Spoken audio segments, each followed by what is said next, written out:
wanted to tell you, right, I known you from going to, I believe, your sister's event at Miss Seeley's. Yes, Aboriginals Got Talent. Okay, yes. right. I'm just making sure I got it correct. Shouts out, you know what I mean, to Kalinda and shit. You hear it? Yes, pieces. So, yeah, breathtaking performance. So that was like my first introduction to you. I'm like, well, she's spitting, right? So I'm now learning more about you as I've been getting acquainted with you over the months about your interests, your life, your other crafts and skills. And so I want you to introduce yourself to the people, but then, like, you know what I mean, you really introducing yourself to me for the first time, because we don't really hold the same space often. Right. So, like, this is the opportunity I get to learn you. All right. Peace and love. I'm Magical Goddess Dom. My first name is Dominique. I'm from New Jersey. I'm actually from Ocean County. I used to travel back and forth here to do business. I went to school at Rutgers Camden, so I was very interested in trying to get into Philly to figure out what was going on. My parents were very much adamant about me having a certain type of life, but I'm the type of person, I do really what I want to do, and then I figure out later that everyone's upset, but it didn't matter. I found my way here. It's taken me almost 15 years to get here, but I found my way here. It's been a long trek, but in between all that, I've had a lot of different experience. I started in the church. I was the music director from age 16 to age 32. So I directed children, adults, and nurses. But it was my life for a very long time. So music is something that I was born into. It's something that I know, and I have a background in it that also gives rise to the magic that I've gotten myself into as well. I used to work in medicine. I thought I was going to be a doctor. Come to find out, that's my past life. This life, I'm supposed to be integrating more spirituality, and I'm learning more about the world around me, and then teaching people based on what I've learned. It starts with music. That's like the basis for it, because there's so many different elements that you can learn about music. There's physics, there's math, and those things have always stuck out to me, which is why I wanted to go into chemistry and physics. But I figured out that it was elemental. It wasn't supposed to be tangible for me in that space. I have 4 children. They are the lights of my life. I'm learning more about being an open mother because I came from a controlling environment. So what I'm learning in teaching is also how to open up to guidance more than control. Now that I've seen that, I've seen more love between me and my children, and I've also seen more love between me and my students. I'm able to understand that I haven't learned it all, because I'm a know-it-all sometimes, but there's so much more to understand, and I'm not going to achieve it all here, but whatever I take in, I spit back out as with creative flair. With that being said, I've created worlds that I didn't realize I had been creating this entire time. I actually am also a writer. That's really, music and writing is my main crafts. Writing, I've created worlds that I can pull into this dimension, and I use those mediums with my herbalism, with my music, with my writing and teaching. So the characters that I've created are just extensions of people that I already know, or extensions of myself. And those elements, I live by them. So that's why I went from wearing all black and wearing dark colors and covering everything about myself to wearing bright colors, being more attracted to the full spectrum. And that's where I find myself today.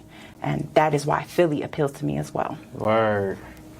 And so, like, in the beginning, I wanted to ask you too, because, like, I want us to be equally, you know what I mean? I'm really crazy about symmetry. If you've ever watched one of my episodes, I just go crazy about the symmetry of the video. So, can I scoot in front of you, or you want to scoot? Okay. I can move too. How about we meet in the middle? Together. Boom, right. All right, so, first thing that just stuck out to me is origin.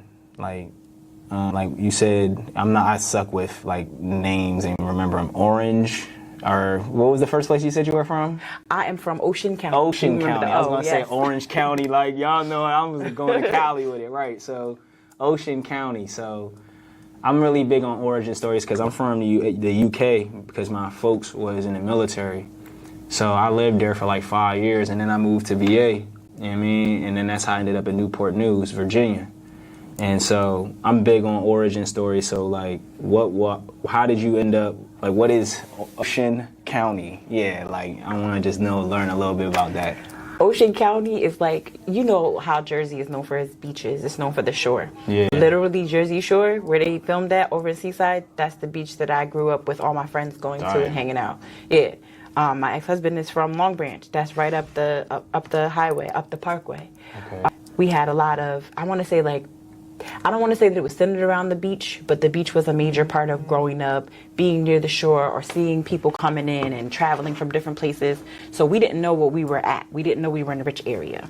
Ocean County, unfortunately, is also known for the intense drug use. I believe at one point in time we were number 7 in the country for the amount of drug use that was taking place there, between the youth to homeless vets. And I'm like, what the heck's going on here? Like, why are we known for this? After Sandy, of course, they cleaned up the beaches and everything, and they started building Pier Village. So tourism started to take off more in that area. And it's been expensive too. So you have a lot of young families and people that come from that space that end up having to move also. But on the short side of things, it's a beach town or near beach town. It's large. It's got a large Caucasian population. Not terrible, but interesting. Yeah. Now, it reminds me, like, it just, when you said it, I had a reflection of where I'm from in Newport News. Well, they call all of Newport News bad news. So every time I go anywhere, like outside of Virginia, and I'd be like, I'm from Newport News, people be like, you talking about bad news? But it's like you said, like, when I lived there, I didn't associate it with that. Like, I ain't, you know, when you're a part of an environment, it just hits different. And then so I grew older and I started recognizing infrastructurally or like socially how it garnered that affinity with people. So that was what it just made me think of when you said that. It's like on the front end, Newport News is a military city where you send your kids to or work at the shipyard. But like underneath that surface layer is, like you said, we're surrounded by some of the highest rated crime regions, you know, a lot of uneducated public assistance in impoverished communities. Underneath that, like you said, that initial topsoil of what seems to be like affluent wealth and stuff. So that's what it just kind of resonated with me. And you know, you was talking about having a family, and one thing when I used to be out there, I always put this thing down because I have I get so distracted when people walk by and this shit is not working. So so like I initially grew up with my father because my mom, you know, she left. Just keep it a bean. So I hate saying it like that because I know my mom watches stuff and she'd be like, "Can you just shut up about that?" But I'd be like, "No, I can't." Like, you know what I'm saying? Because I'm sharing my story, like you're saying, you sharing your art. I know that's my art form. I know when people move through the world that's something that shapes them. And, you know what I mean? I'll wear that on the front because I want people, you know what I mean, to understand why I function the way I do. I'm very big on form and function. So like my dad and me grew up in the Newport News, and the first thing that's like one of my main memories, like when my mom left, that's when everything kind of like shifted and I started becoming more like my environment instead of like the dynamic that was being built in my home. So, you know, I always shout out my mom because she's the one who really gives me the drive to recognize when things ain't right and still push past it, even if it might make everybody uncomfortable. Because I know why my mom chose what she chose, so she had to do what's best for herself. I understood that as I grew older, started being with women and stuff, I started seeing like, oh, okay, I get it.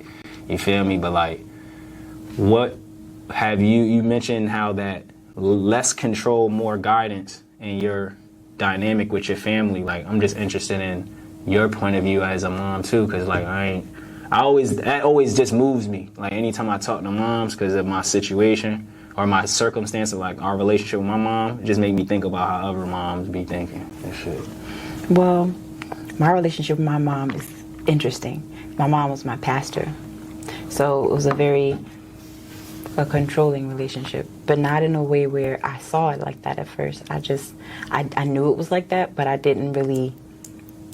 was so busy doing what I wanted to do, I didn't realize the effect that it was having on me with the religion and me wanting her to be proud. It took a lot of internal reflection for me to realize what was going on, but I had to step away. Again, I told you I was the music director for 16 years. Yeah. So it took me 32 of those years, I would say maybe really more like 20 of them, to realize what was going on. I love my mother, but I also reflect her life very much, so sometimes it bothers me. My mom is a teacher. She was in the military. She has 4 children. I have 3 sisters total. I have 2 sisters with my mom and my brother. I'm the oldest. So there was a lot that I'd watched her go through that I didn't think anybody should have to go through. But then there's a lot of things I watched my mother accomplish, and some of those things I helped her accomplish because of the skills she passed with the writing. In recent years, I've started to talk to my mother more about things that I experienced or we experienced together. I've talked to her more about myself because my mom's a Gemini. She don't really want to hear all that all the time. Sometimes she likes to ain't nothing wrong with listening. I love Geminis. They're actually very central to my life. My mother, one of my daughters, my grandmother on my father's side, Gemini energy is very important. I understand the ability of using air to push things around, to make things work the way you need them to work, and I appreciate that. But on the other hand, it's really difficult. It's been really difficult for me to express myself with my mom without being emotionally hurt by it. I noticed that reflecting in relationships, especially with my daughters. I have a 15-year-old daughter. The most we've spoken about her personal feelings has been in the last year. And I have allowed her to open her, use her voice more because I feel like I didn't get to do that.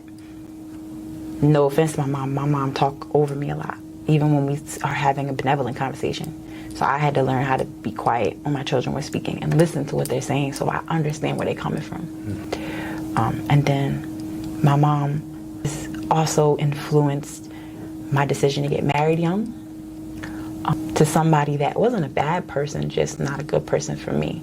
We were good in a certain aspect, but once I got pregnant with my daughter, the state of our relationship changed. Right. And in all honesty, I also knew very young that I was bisexual at the time. I'm queer now. I identify as queer because I don't really think I don't feel like there's get into that later. Okay. I identify as queer. And I noticed now as an adult, my mother always knew, but she had such a problem with it because it was self-expression that she couldn't control. And because religion states, that's right, yeah. Like, you going hell. And I'm like, I think she told me, she was like, yeah, something. She told me, she was like, private parts are for having babies. That's sit there for pleasure. If I want to have a baby, I'll call a nigga. I got 4. Like, what you mean? Like, how you talking to me like that? And then look at your grandchildren. Because by listening to my children, I listen to them energetically too. So I'm watching. I got one son, and my son is very curious. He's a curious Aquarius. He's not necessarily identifying anything. He's just realizing his place in the world and that he lives in his own. So I have to respect that. My daughter identifies as herself. But the way that she relates to the people in her life, I'm noticing I got to give that space because I can't tell them how to love, how to express. I can only give them guidance. So, and then I got a lot of Capricorn on my chart, which is very much controlling. So I'm like, all right, what can you control? So a lot of times I had started saying to myself, I talk to myself a lot. I be like, I'm the realest nigga I know. But I mean, relatively, we touching right now. If we were to touch, we're not really touching. Our electron clouds are moving very close together to one another, but they're not actually touching. So I don't really know for sure, right? Like, I get what you mean. I don't really know if you really exist. It doesn't mean that you don't exist. It means like I can't really touch and know for sure if I broke it down in math. So I started applying it to myself and then having my children apply it and talking to them that way as well. Like, I'm not saying me and my kids be cussing each other out, we don't. But I'm starting to understand the power of words and how to teach them how that's just a form of expression. Right. Please don't go to your my house talking about this, that, and the third, please. Dom said, right. Yeah, like, mommy told me we could say this. Like, I didn't. Not at my house. But when you're at home, I'm now starting to redefine what that means. I'm starting to redefine what it means to be a mom and my role relative to guiding them more than making them what I want them to be. I can only do that for myself. No, I really think a lot about that old paradigm that we grew up in where, that expectation level used to be like paralyzing. Like, it used to be like, yo, you need to do this. And if you don't do this, it's going to be a lot of like friction and pressure in the crib. And my folks is from the military, so sometimes they didn't even really see any of the efforts that were being made in the house because we had like this sentiment in the house that was, if you go to the military, you don't have to deal with society. Like, my parents were super not civilian. Their whole, like, they had this thing where it was like, we don't operate like civilians. We don't shop like civilians. We don't this like civilians. We don't pay for school like civilians. So that was how I got influenced at a very early ages. You can basically shortcut this society thing if you just go to the military. So I adopted that until I recognized when I turned like 16-ish or 17 what the military industrial complex was and how they carry out, their missions and what they actually do.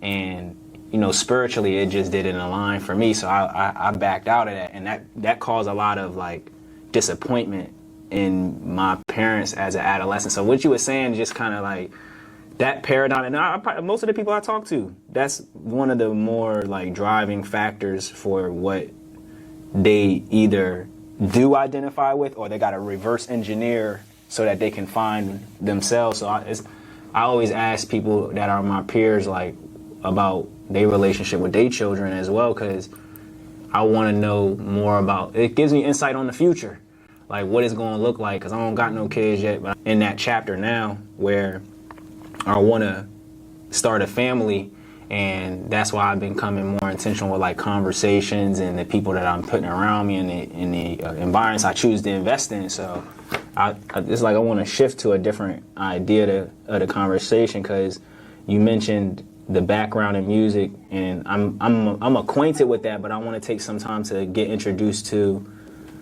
the things just more of what you do, like just getting to know more of you, because I feel like I asked enough background information questions. Like I want to just get to know you more. So let's just make it a more concise question.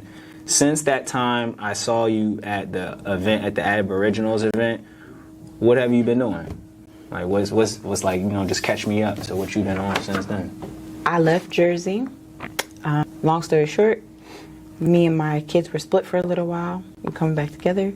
And I have been transitioning out of a medical career so that I can transition to a career that gave me more opportunity to be creative with myself and my children. Teaching was the first avenue.